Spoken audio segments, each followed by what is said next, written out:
Bonjour tout le monde, bonjour Corinne, bonjour Richard. Bonjour. Et puis bonjour aux supporters de Chartres qui chaque année viennent pour ce rassemblement à Montbrison, pour ce match, voir cette rencontre et qui nous ont fait le plaisir de venir nous saluer. Alors match BCM 60, Chartres 56. Alors retour sur cette belle soirée, je donne l'ordre du jour.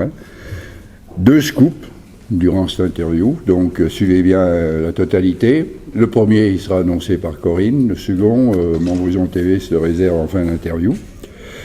Alors, que retenir de ce match disputé devant un public conquis, plus de 800 personnes, et de plus en plus actif, et qui se retire toujours émerveillé de ce gymnase du Bruc devant les prouesses de cette équipe. Les 2 meilleures défenses s'affrontaient, match rude, musclé, intense, avec beaucoup d'engagement de part et d'autre. Une 2e place consolidée pour le BCMF, avec 3 quarts, temps où vous virez en tête.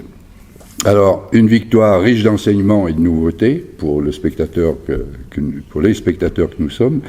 Non, le BCMF ne se réduit pas à l'excellente Kendall Cooper, et la stratégie qui semblait une évidence de cibler les 2 étrangères adoptée par Benoît Marty, le coach adverse, n'a pas fonctionné, à son grand désarroi d'ailleurs, pour avoir sous-estimé le banc montbrisonnais.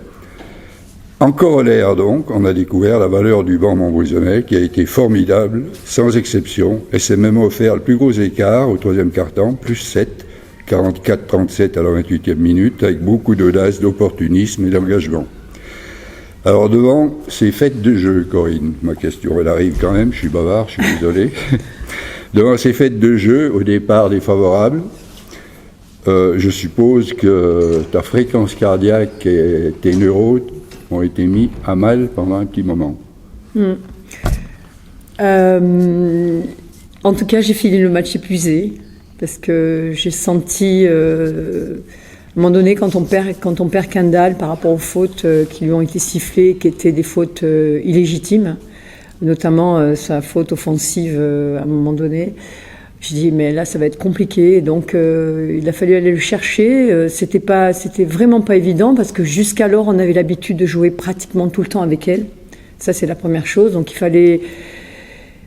fallait réfléchir à d'autres solutions à ce moment-là, mais je trouve, comme tu as dit très bien, et ça c'est vraiment un plus pour moi maintenant, que les joueuses, notamment Dieneba, qui l'a remplacée, a montré, peut-être pas en première mi-temps, mais je pense que ça fait tellement longtemps qu'elle ne jouait pas en match, parce que la qualité de Kendall étant là, que ça a été un petit peu compliqué pour elle sur la première mi-temps. Par contre, en deuxième mi-temps, elle nous sort le match parfait, quoi.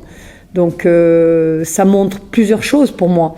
Ça montre la première chose, que les joueuses, malgré le fait qu'elles ne jouent pas forcément beaucoup pendant les matchs à compétition,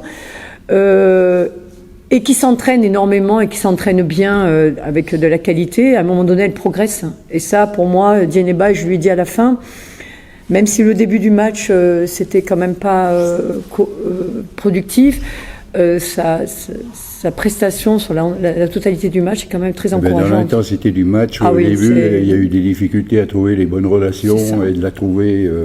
Et puis elle, à se situer dans l'équipe. Maintenant, ça veut dire quoi? Ça veut dire que la joueuse progresse bien à l'entraînement. Et la deuxième chose, à un moment donné, on a joué sans Kendall, qui a joué que 17 minutes dans le match. Donc ça veut dire maintenant, attention, Montbrison n'est pas que justement notre super américaine. La deuxième chose, à un moment donné du match, on joue sans Laura et sans Kendall. Ce qui veut dire que, faut savoir quand même qu'on n'a que des joueuses très jeunes, et que l'équipe, elle a montré des qualités où elles ont déjà collectivement été très fortes en défense, mais surtout on a trouvé aussi des solutions en attaque, parce que en deuxième mi-temps, on n'a jamais été derrière Chartres. C'est au début du match où elles nous ont quand même mis en difficulté, parce que elles ont défendu d'une façon très agressive sur Kendall pour qu'elle ne reçoive pas le ballon. Et je pense qu'à ce moment-là du match, on n'a pas trouvé forcément les bonnes solutions pour répondre à cette défense-là. Voilà, maintenant, Moi, je dis félicitations joueuses, félicitations à toutes les joueuses. Je veux dire, Isaline, elle a aussi montré, elle a sorti un match qui était très intéressant. Elsa, à un moment donné, en réalité, toutes les joueuses. Et Laura a fait autant. Ça, c'est ça, la qualité des grandes joueuses.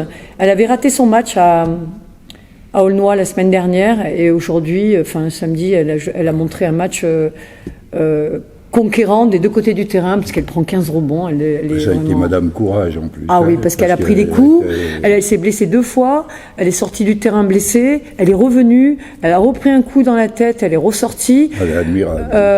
De courage. Oui. Parce qu'à un moment donné, tu sais, moi qui ai joué longtemps au basket et au plus haut niveau, c'est à un moment donné, soit tu continues à te combattre malgré les coups, malgré le fait qu'il y a des éléments qui sont extérieurs et qui sont contre nous. Des décisions d'arbitre qui nous ont été encore défavorables à un grand moment du match. On a été chercher ce match-là qui était pas évident. C'est une grosse équipe, hein, parce qu'en fait, c'est une équipe qui est finaliste l'année dernière. C'est une équipe qui a bâti son équipe. Enfin, le club de Chartres a bâti son équipe pour monter. Maintenant on reste seconde seule. On a le goal average positif sur elle.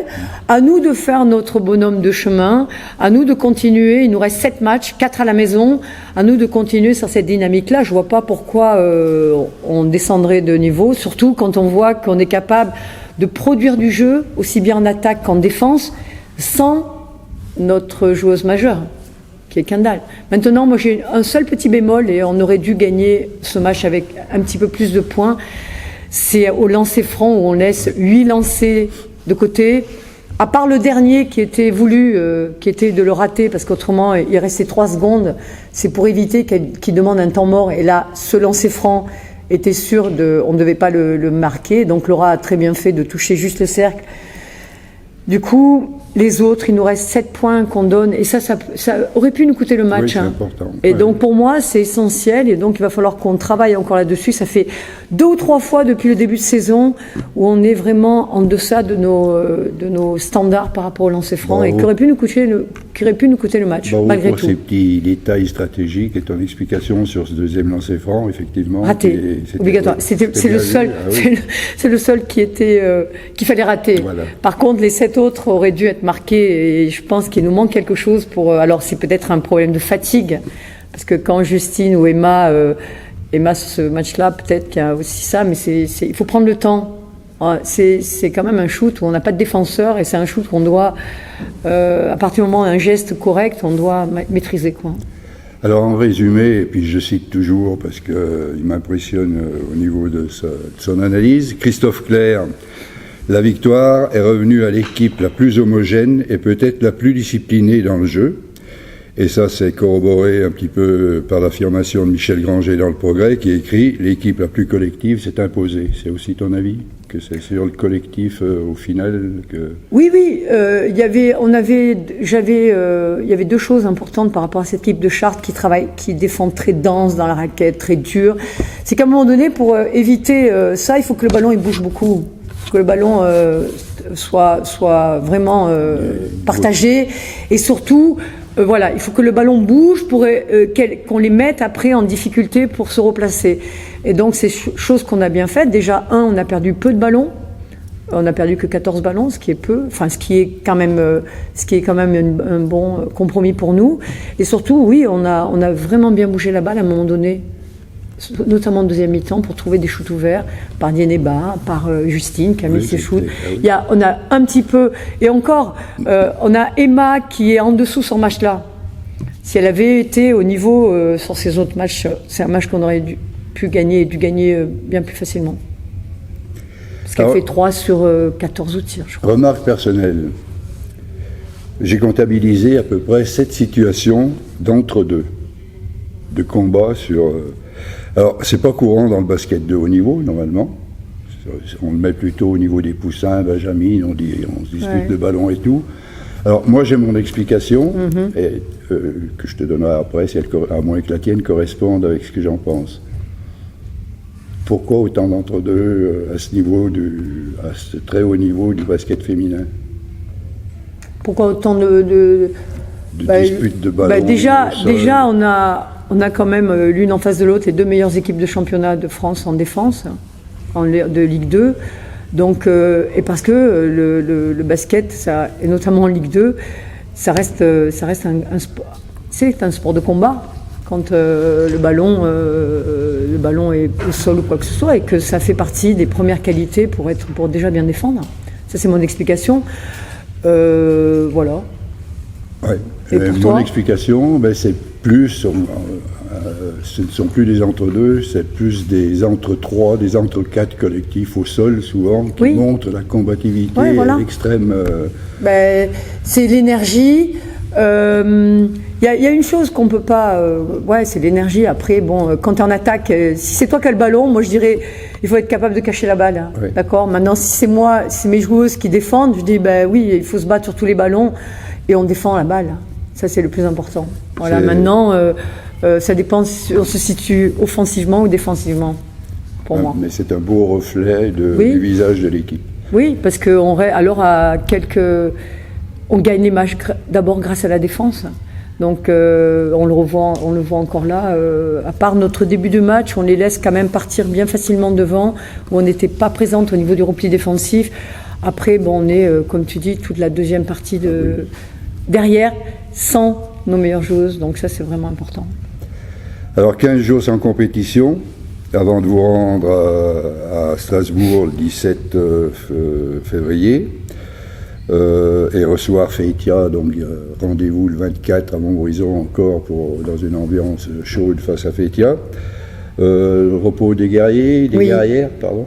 Repos des guerrières pendant une semaine totale. Hein. Donc je leur ai laissé la semaine parce que d'abord elles ont besoin de repos, elles ont besoin de se ressourcer en famille et puis ou faire ce qu'elles veulent. Elles, moi aussi. Oui, donc c'est un deal entre nous, alors elles ont quand même un programme à faire, je veux dire, mais on repartira les semaines prochaines. Je crois qu'on a besoin de couper pour avoir ces derniers sprints finales qui va arriver, où les matchs seront tous difficiles. On en a 4 à la maison, on en a 3 à l'extérieur, il faut qu'on continue sur cette dynamique-là, sans rien lâcher. Maintenant, on avait besoin de ce temps de repos, tout le monde. Maintenant, c'est un choix perso, c'est un choix collectif en ayant discuté avec les joueuses. Parce que c'est une décision qu'on a prise en commun, à elle de montrer qu'on avait raison. Voilà, donc on se retrouve, nous, début de semaine prochaine, pour préparer ce match à la SIG, et après finir ce championnat de Ligue 2 le mieux possible. Alors je pense que tout le monde l'attend, on arrive au moment scoop. Oui. Alors Corinne... disons que, juste pour annoncer qu'on va récupérer une nouvelle joueuse qui devrait nous rejoindre cette semaine et recommencer avec nous, donc la semaine prochaine. Ça veut dire beaucoup de choses. Ça veut dire que, le club est réactif par rapport à ce qui s'est passé avec une joueuse qui nous a quittés avec des mauvaises intentions.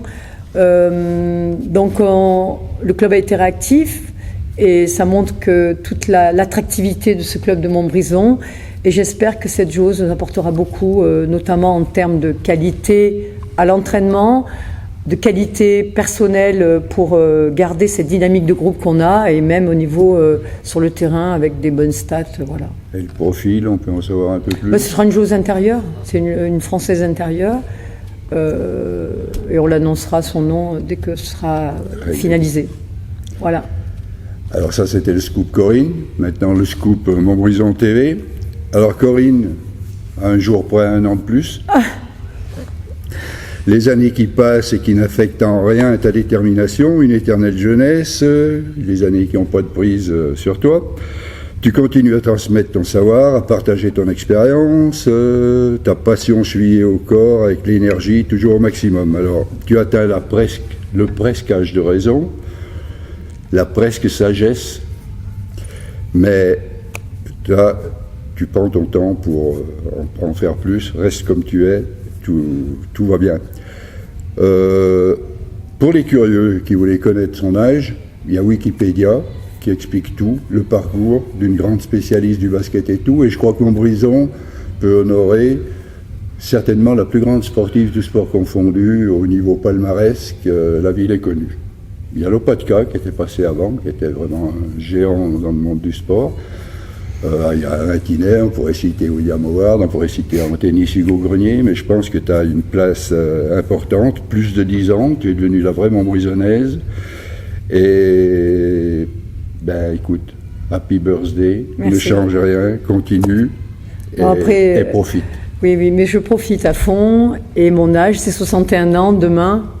Donc, il y a encore de belles années devant. Ah oui. Même si, bon, ça fait partie, faut avancer pas par pas, quoi. Voilà. En tout cas, voilà. Merci à Eh toi. bien, continue à bien avancer, pas par pas. Voilà. Merci de nous suivre, merci de nous avoir suivis, merci Richard pour toujours ces photos que tout le monde et ces vidéos que tout le monde... c'est des compliments à la fin de chaque match. Et merci Corinne pour tout ce que tu apportes. Merci.